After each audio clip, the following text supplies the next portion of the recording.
Comme vous le savez, le Congo-Brazzaville possède d'énormes ressources naturelles.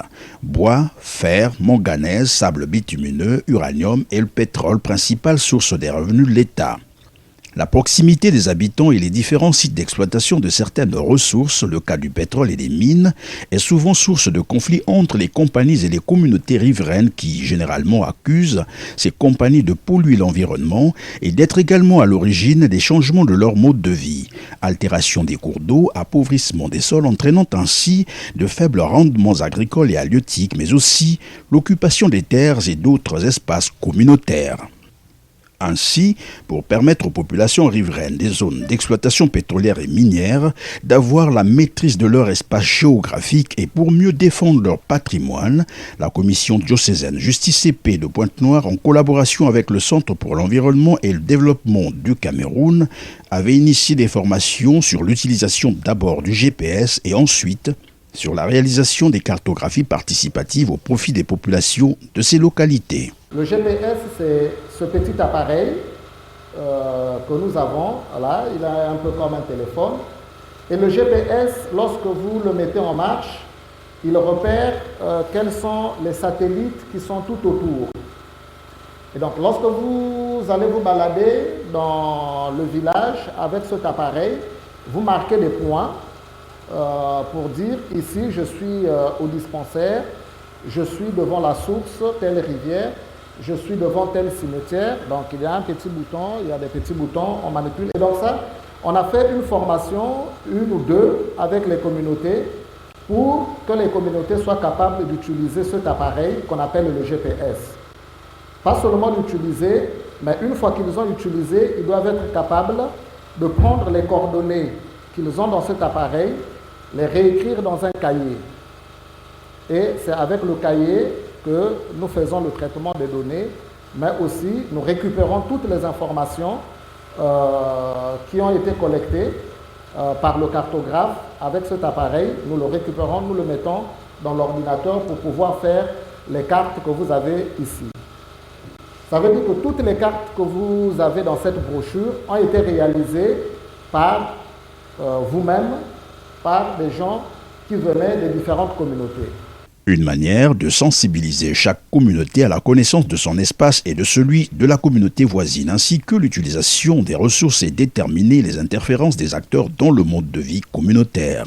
Un programme qui a connu, vous l'avez compris, l'adhésion totale ou presque des membres des villages pétroliers et miniers des sous-préfectures de Inda, Tiambanzassi et Madingokai. Donc la présentation des premières ébauches a eu lieu samedi 12 décembre dernier à Inda en présence des responsables politiques et administratifs ainsi que des représentants des compagnies pétrolières. Ici est situé, vous voyez quelque part ici, il y a Tchibouba, donc là où est installée la société Nyambazila. La piste continue, disparaît un peu pour réapparaître un peu plus loin. Donc, entre-temps, nous avons laissé la Lomé par ici. Ensuite, commence Ngoubissi par là. Donc, ici, de là jusqu'à quelque part, c'est le quartier kilomètre 5. C'est comme ça qu'on l'appelle là-bas. Le premier quartier de Ngoubissi ne sont pas de Pointe-Noire. Ici, l'activité principale, c'est uniquement l'agriculture, vivrière bien sûr. Il y a des cartes qui existent pour tous ces villages. Mais ici, nous avons sélectionné quelques premières cartes que nous soumettons à votre appréciation. Le temps également de finaliser les autres cartes, la l'UME, il y en a beaucoup encore qui sont en train d'être finalisées pour que nous ayons une version d'ici l'année prochaine, une version complète de la cartographie. Réagissant sur l'initiative, M. Villa de Nikongo a salué la volonté de la commission Justice et Paix quant à l'organisation de ces formations avant d'exhorter toutes les parties au dialogue pour des solutions apaisées et durables aux conflits qui opposent souvent les populations aux compagnies d'exploitation pétrolières et minières. Il faut changer les approches et l'état d'esprit pour sortir des clichés et des lieux communs. Il y a du pétrole, qu'est-ce qu'on fait? Bon, on exploite, bon, l'État donne des concessions, ensuite c'est des permis d'exploitation, ensuite c'est des contrats de partage de production. Mais dans tout ça, l'État est conscient aussi qu'il faut minimiser les impacts. Et les entreprises comme les nôtres sont des entreprises citoyennes qui font très attention, qui ont souscrit des grandes conventions internationales, notamment celles relatives à l'interdiction de la déportation des populations, à la défense des droits économiques et sociaux. Donc faisons très attention. Il y a des codes éthiques qui sont là. Donc la main dans la main, avec les pouvoirs publics, avec la société civile, nous avançons pour choisir les approches les moins qui puissent impacter le moins pour le bien-être des populations. L'État travaille pour le bien-être des populations, le secteur privé travaille pour le bien-être des populations, la société civile aussi doit accompagner ce mouvement d'ensemble pour le bien-être des populations. De leur côté, les responsables politiques ont simplement invité les compagnies d'exploitation pétrolière à plus de responsabilités. À l'observation, on a l'impression que partout où on exploite, où il y a des activités pétrolières et minières, on a l'impression, en fait, c'est comme des champs dévastés. Vous avez des villages qui ne ressemblent pas à de véritables cités. C'est à peine peut-être que Eni a essayé à Bondy de mener quelques activités, mais il y a 5 ans, vous vous approchez de ce village-là, vous dites, mais finalement, c'est le jour et la nuit entre le site où on exploite et le village environnant.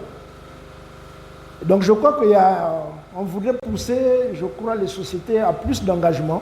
C'est vrai qu'il y a quelque chose qui se fait, et de mieux en mieux d'ailleurs. Mais on voudrait que, sans vous substituer à l'État évidemment, mais que vous puissiez faire des choses plus intéressantes en termes de projets financement. On a constaté, même au niveau des organismes internationaux, que les gens préfèrent plus faire des séminaires. On vous apporte quelques connaissances, mais on n'arrive jamais au bout de la logique. C'est-à-dire, vous donnez le financement qu'il faut pour transformer votre environnement immédiat. Mais je voudrais enfin relever aussi le rôle de régulation de l'État. C'est un rôle essentiel. L'État ne doit pas laisser ces sociétés tout faire alors que c'est le rôle principal de l'État. Et son rôle, c'est d'abord de réguler à travers la réglementation, mais aussi de contrôle et évaluation. Parce que vous avez des sociétés qui sont sur le terrain, qui ont signé avec vous des conventions, qui ont des engagements. Par la suite, rien ne se réalise et vous avez l'impression sur 10 ans, 15 ans, que cette société n'avait pris aucun engagement. Donc il y a un problème de régulation, oui, la prise de textes, mais aussi de suivi et évaluation pour que demain se transforme comme nos villages. Il est aberrant de voir de grandes activités, le pétrole se développer dans notre département, mais que nos villages ressemblent, je ne sais à quoi. La cartographie participative ainsi présentée est un outil non seulement de sensibilisation, d'éveil et de prise de conscience des communautés riveraines, mais aussi de plaidoyer en faveur du respect des droits des communautés riveraines, des exploitations pétrolières et minières.